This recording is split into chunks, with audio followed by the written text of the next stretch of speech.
दोस्तों नमस्कार, मैं हूं राजकुमार सिंह। कोलकाता बलात्कार कांड के बाद देश एक बार फिर उद्वेलित है। एक ट्रेनी डॉक्टर की बलात्कार के बाद हत्या के विरोध में पश्चिम बंगाल ही नहीं, देश के तमाम राज्यों में कैंडल मार्च और प्रदर्शन हुए। राजनीतिक बंद और विरोध प्रदर्शन तो अब तक जारी है। हालात की गंभीरता का अंदाजा इसी से लगाया जा सकता है कि सुप्रीम कोर्ट ने डॉक्टरों समेत स्वास्थ्य सेवाओं से जुड़े कर्मियों की सुरक्षा के लिए सुझाव देने के लिए नेशनल टास्क फोर्स का गठन करते हुए व्यवस्था पर सख्त टिप्पणियां की है। ऐसा जन उद्वेलन 2012 के बाद पहली बार देखने में आ रहा है। तब देश की राजधानी दिल्ली में एक लड़की की सामूहिक बलात्कार के बाद बर्बरतापूर्वक हत्या कर दी गई थी। निर्भया कांड के नाम से चर्चित उस घटना ने देश को हिला दिया था। निर्भया को न्याय और दोषियों को दंड की मांग करते हुए दिल्ली ही नहीं, देश के दूर दराज हिस्सों में भी विरोध प्रदर्शन और कैंडल मार्च हुए थे। उस जन दबाव का परिणाम बलात्कार कानून में सख्त प्रावधानों के रूप में सामने आया था। लेकिन आए दिन होने वाली बलात्कार की घटनाएं बताती हैं कि हालात सुधरे तो नहीं। खुद सरकारी आंकड़े बताते हैं कि बलात्कार कानून में संशोधन के बाद भी बलात्कार की घटनाएं बढ़ी। हमारे सामाजिक परिवेश में बलात्कार की घटनाओं की पुलिस में रिपोर्ट बेहद साहस और अपराध रोकने से ज्यादा छिपाने वाली पुलिसिया कार्यशैली में उसे दर्ज कराने में सफलता मशक्कत का काम है। इसीलिए अक्सर सरकारी, खासकर पुलिसिया आंकड़े जनता में विश्वसनीय नहीं माने जाते। फिर भी नेशनल क्राइम रिकॉर्ड ब्यूरो के ही आंकड़े बताते हैं कि 2016 में देश में बलात्कार की रिकॉर्ड 39,000 घटनाएं दर्ज हुई, जबकि 2012 के निर्भया कांड के समय तक यह आंकड़ा औसतन 25,000 सालाना रहता था। हम 21वीं सदी को ज्ञान की सदी और भारत को विश्वगुरु बताकर अपनी पीठ खुद थपथपाते हुए नहीं थकते। लेकिन जिस देश में हर 15 मिनट में एक महिला बलात्कार की शिकार होती हो, क्या उस देश को यह अधिकार है? जी हाँ, हर 15 मिनट में एक बलात्कार की स्वीकारोक्ति 2018 की एक सरकारी रिपोर्ट में ही दर्ज है।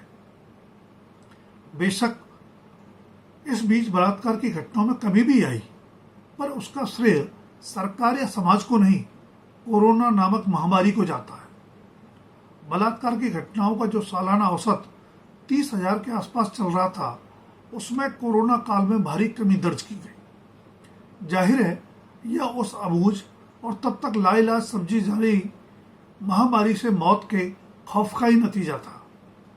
पर बलात्कार कानून को सख्त बनाते हुए मौत की सजा का प्रावधान तो उसमें भी कर दिया गया, फिर उसका वैसा असर क्यों नहीं दिखा? पता नहीं। इस स्वाभाविक मगर असहज सवाल का जवाब सरकार ने ढूंढने की कोशिश की भी या नहीं।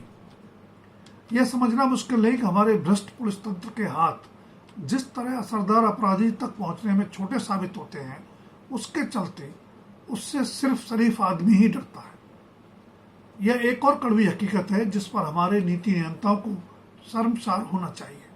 पर जिस व्यवस्था में हर चीज राजनीतिक चश्मे से देखी जाए, उससे आप क्या उम्मीद कर सकते हैं?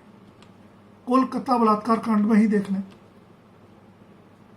ऐसे जघन्य अपराध के बाद भी रिपोर्ट दर्ज कराने तक में आरजी कर मेडिकल कॉलेज एंड हॉस्पिटल के प्रशासन तंत्र की सुस्ती उसे संदेह के दायरे में ला देती है, तो इस्तीफे के बाद उसी प्रिंसिपल की किसी दूसरे कॉलेज में आनंद फानन में नियुक्ति राज्य सरकार को भी कटघरे में खड़ा कर देती है। सुप्रीम कोर्ट ने भी दोनों पर तर्क टिप्पणी करते हुए विरोध प्रदर्शनों पर बल प्रयोग से बचने की नसीहत दी। डॉक्टरों की सबसे बड़ी संस्था इंडियन मेडिकल एसोसिएशन को आरजी कर मेडिकल कॉलेज एंड हॉस्पिटल के आरोपी प्रिंसिपल संदीप घोष को निलंबित करने की सुध भी बहुत दिन बाद 28 अगस्त को आई। जाहिर है कोलकाता के इस मेडिकल कॉलेज एंड हॉस्पिटल में जो कुछ हुआ वो देश और समाज को शर्मसार करने वाला है। लेकिन गंभीर दृष्टि दोष के शिकार हमारे राजनेता हैं कि राजनीति से परे कुछ भी नहीं देख पाते। कोलकाता कांड निश्चय ही ममता बनर्जी सरकार की नाकामी का प्रमाण है। लेकिन बलात्कार की घटनाएं किसी राज्य विशेष तक तो सीमित नहीं। उत्तर प्रदेश में हाल ही में हुआ बलात्कार कांड में बताया गया कि आरोपी विपक्षी दल सपा का नेता है, पर यह नहीं बताया गया कि बीएचयू में बलात्कार के आरोपी किस दल के लाडले थे। हाल ही में महाराष्ट्र के बदलापुर में स्कूल कर्मचारी द्वारा ही 2 मासूम बच्चियों के यौन उत्पीड़न की घटना सामने आई। वहां भी सरकारी तंत्र का रवैया अपराधियों के बजाय विरोध प्रदर्शनकारियों पर सख्ती का नजर आया। अपनी नाकामी के विरोध में प्रदर्शन करने वालों पर पुलिस जितनी जोर आजमाइश करती है या फिर अपने आकाओं को खुश करने में जितनी मशक्कत करती है, उसका 10% भी अगर कानून व्यवस्था और जन सुरक्षा सुनिश्चित करने में करे तो ऐसी घटनाओं में कमी तो निश्चय ही लाई जा सकती है। निर्भया कांड के बाद फास्ट ट्रैक कोर्ट की बात भी हुई थी। बलात्कार कानून में सख्त प्रावधान के साथ साथ कुछ मामलों में त्वरित न्याय हुआ भी, पर वह अपवाद की श्रेणी से आगे नहीं बढ़ पाया। राजस्थान के अजमेर में 100 से अधिक लड़कियों की अश्लील तस्वीरें खींचकर उनका यौन शोषण करने संबंधी 1982 के कांड में विशेष अदालत का फैसला 32 साल बाद अब 2024 में आया, जिसमें जुर्माना भी लगाते हुए 6 दोषियों को उम्र कैद की सजा सुनाई गई। जाहिर है इस फैसले को हाई कोर्ट में चुनौती दी जाएगी, उसके बाद सुप्रीम कोर्ट का विकल्प भी होगा ही, यानी अंतिम निर्णय के लिए अंतहीन प्रतीक्षा। ऐसे में यह स्वाभाविक सवाल अनुत्तरित ही है कि विलंबित न्याय को न्याय से इनकार ही मानने वाली अवधारणा के मद्देनजर क्या हमारी व्यवस्था पीड़ितों को न्याय और दोषियों को दंड दे भी पाती है? नेशनल क्राइम रिकॉर्ड ब्यूरो के आंकड़ों के मुताबिक 2018 से 22 के बीच बलात्कार के आरोपियों को सजा की दर भी 27 या 28% रहना भी हमारी व्यवस्था को एक कटघरे में खड़ा करता है। ऐसे जघन्य अपराधों के विरुद्ध जन आक्रोश जीवंत समाज का संकेत है, पर कटघरे में तो समाज भी खड़ा है। आखिर ये अपराधी किसी दूसरे लोक से तो आते नहीं।